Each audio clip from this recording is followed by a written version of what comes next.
and welcome to my kitchen and my first home learning video. I hope everyone's keeping safe and staying at home.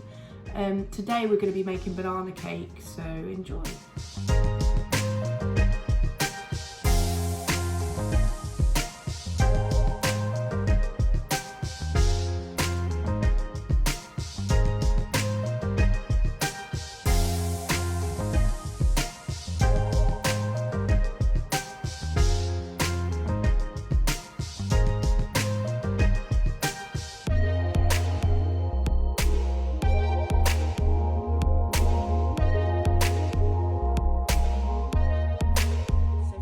Recipe, what we're going to need are some nice soft dark bananas, some margarine, not butter, margarine.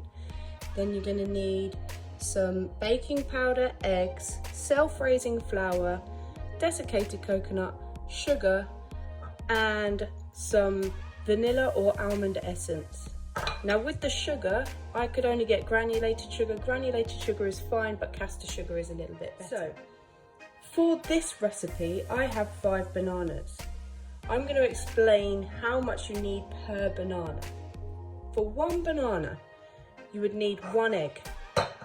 You would need 70 grams of margarine, 70 grams of sugar, 70 grams of self-raising flour, half a teaspoon of baking powder, and you would need 30 grams of desiccated coconut.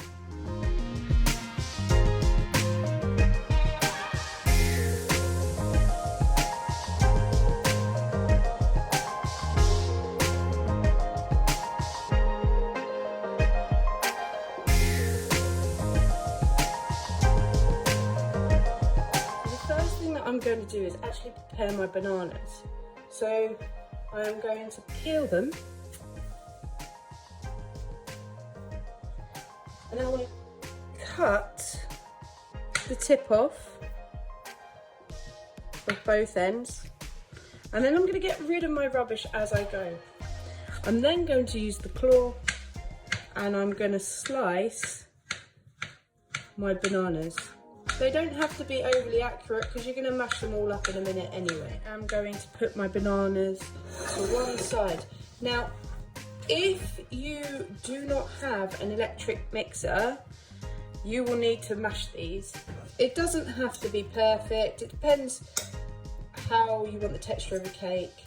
But I have an electric mixer, so I'm actually not going to mash it with my fork. I'm going to put them straight into the bowl with the other ingredients. So I've got my margarine and my caster sugar. I'm going to put that all into one bowl. Gradually break up the butter, or margarine, sorry, not butter. And then I'm going to start stirring it.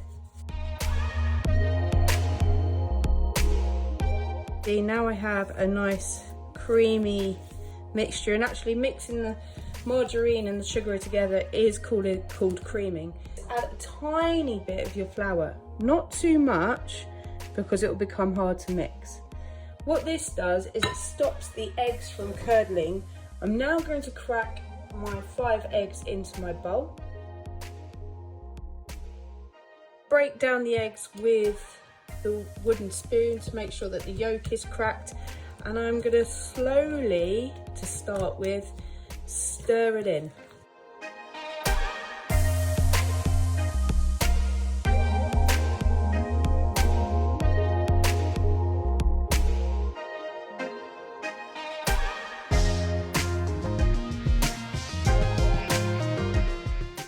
So now I'm ready for my electric whisk.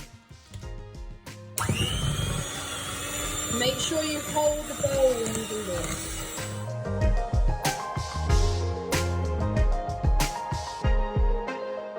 I'm going to take a spatula and I'm going to go around the edges. Make sure I've got all the other ingredients in there,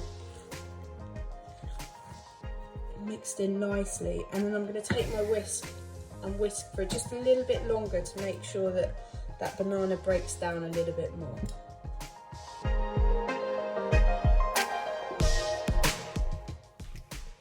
Okay, so I'm finished with my whisk. I'm going to put this in the wash The last thing that I want to add is my desiccated coconut.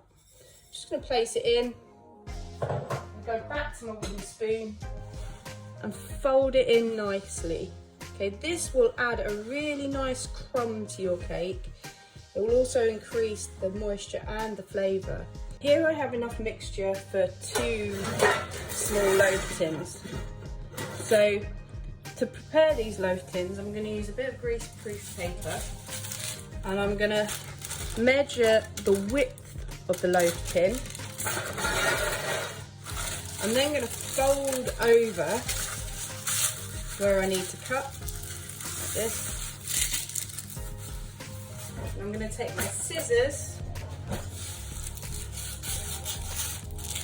and cut along that line. Be wide enough. I'm then going to fold a little edge like this.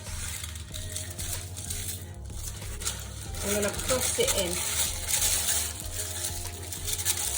fold it over.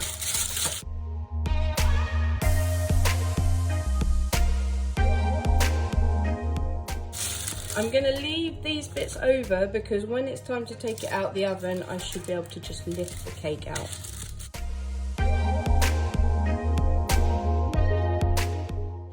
So now I have my 2 cake tins ready to go. I'm going to evenly distribute my mixture into the 2 tins. Now, as you can see, these are grease proof and I haven't greased up the sides of the tins, but I have enough paper here to pull the cake out and it won't really get stuck.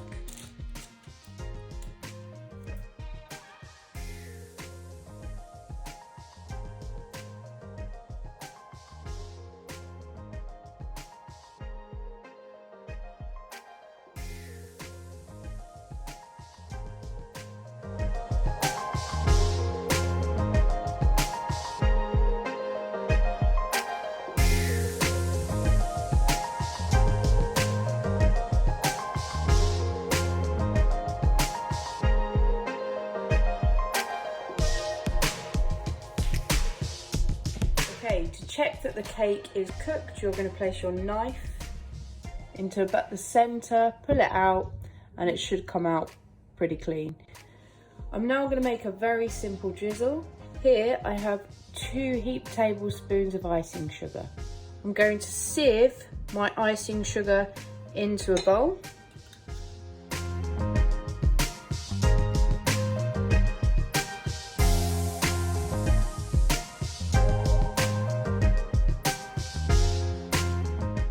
I'm now going to grab a little bit of almond essence or vanilla essence. This has to be a very tiny amount, so I'm going to use the lid and literally pour a very small amount in. Adding a little tiny bit of water at a time and whisk.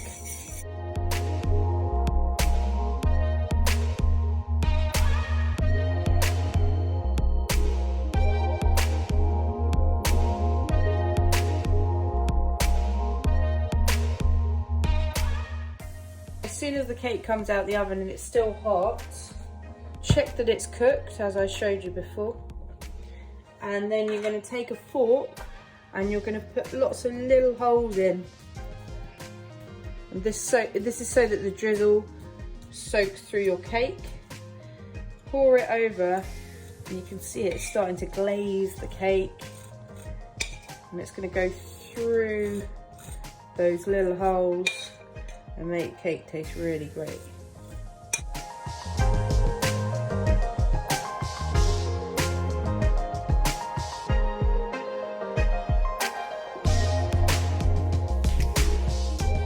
I just want to make it look a little bit prettier, so all I'm going to do is take a tiny bit of icing sugar, and from a height I'm just going to sprinkle it over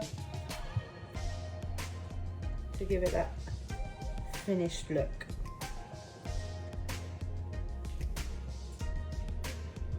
Lovely.